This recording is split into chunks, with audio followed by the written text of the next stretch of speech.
पश्चिम आशियामधली युद्धजन्य परिस्थिती प्रत्येक तासागणिक अत्यंत अवघड बनत चाललेली आहे। एका बाजूला मागच्या काही तासांमध्ये इस्रायल आणि अमेरिकेनं जबरदस्त असे हल्ले इराणमध्ये त्या ठिकाणी केले आणि इराणनं सुद्धा काही तासांमध्येच IRGCनं अमेरिकेच्या वेगवेगळ्या आखाती देशांमधल्या मिलिटरी एअर त्याचबरोबर नेव्हल बेसेसवर हल्ला करण्याचा एक प्रकारे धडाकाच त्या ठिकाणी सुरू केलेला आहे। यामध्ये प्रचंड प्रमाणामध्ये वित्त हानी होतीये आणि त्यासोबतच प्रचंड प्रमाणामध्ये जीवित हानी सुद्धा होतीये आणि अमेरिकेनं सर्वात महत्वाचं म्हणजे इराणचा सर्वोच्च नेता अयातुल्ला अली खामेनी याचा खात्मा केल्यानंतर आता खरोखरच इराणमध्ये काय होणार हा सर्वात महत्वाचा प्रश्न त्या ठिकाणी। तीन वेगवेगळ्या प्रकारचे पर्याय इराणच्या जनतेसमोर उपलब्ध आहेत। सगळ्यात पहिला पर्याय म्हणजे ज्याला आपण म्हणतो धर्मसत्ताक राज्य पद्धती, म्हणजेच अयातुल्ला अली खामेनी यांचा वारसदार येणाऱ्या काळामध्ये 88 वेगवेगळ्या प्रकारचे धर्मगुरूंचं जे पॅनल ऑफ एक्सपर्ट आहे त्यांच्याद्वारे निवडलं जाईल। तोपर्यंत सध्याचे इराणचे राष्ट्राध्यक्ष, इराणचे चीफ जस्टिस, त्याचबरोबर एक मौलवी, सिनियर मौलवी या तिघांच्या माध्यमातून तिथला कारभार त्या ठिकाणी चालवला जाईल।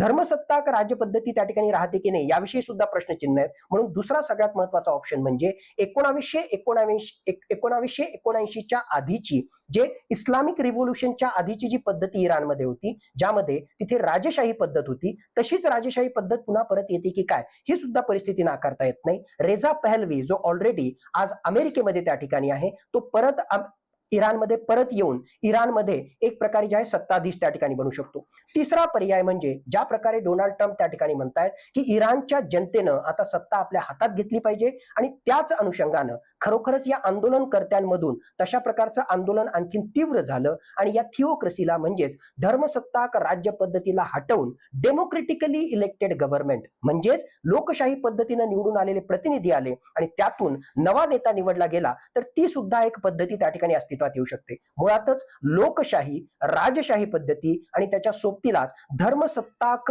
राजसत्ता हे तीन वेगवेगळ्या प्रकारचे पर्याय आज घडीला इराणच्या जनतेसमोर उपलब्ध आहेत। पण खरोखरच यातला कुठला पर्याय येणार यामध्ये IRGC इराणियन रिव्होल्युशनरी गार्ड कोर याची अत्यंत महत्वाची भूमिका असणार आहे।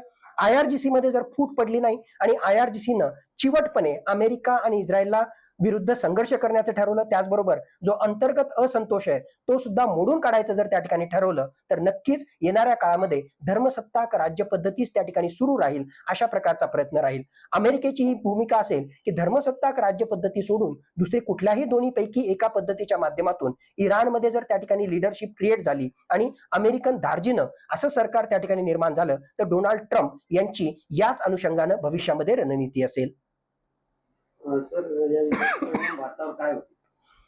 हे युद्ध जरी इस्रायल, अमेरिका आणि विरुद्ध इराण अशा प्रकारचं जरी असलं तरी या युद्धाची व्याप्ती तासागणिक त्या ठिकाणी वाढतीये आणि आता आखाती देश सुद्धा या युद्धाच्या एक प्रकारे जे आहे जाळ्यामध्ये ओढले गेलेले आहेत। भारत देशाने या ठिकाणी भग्याची भूमिका घेऊन त्या ठिकाणी चालणार नाही, कारण भारताचं आर्थिक, सामरिक, राजकीय त्याचबरोबर भूराजकीय हित या सगळ्या संघर्षाशी जोडलं गेलेलं आहे।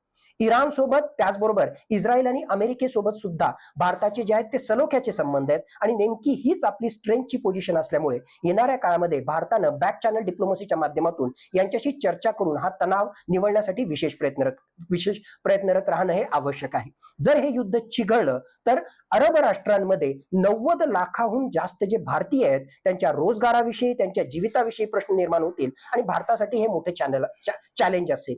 भारतानं मोठ्या प्रमाणामध्ये चाबहार बंदर त्याचबरोबर इराण मधल्या वेगवेगळ्या इन्फ्रास्ट्रक्चर प्रोजेक्टमध्ये मोठ्या प्रमाणामध्ये पैसा गुंतवलेला आहे। जर हे युद्ध चिघळलं तर हे सगळे प्रोजेक्ट डिले होतील आणि त्याचा सुद्धा फटका भारताला मोठ्या प्रमाणामध्ये बसेल। सगळ्यात महत्वाची बाब म्हणजे ऊर्जा सुरक्षितता।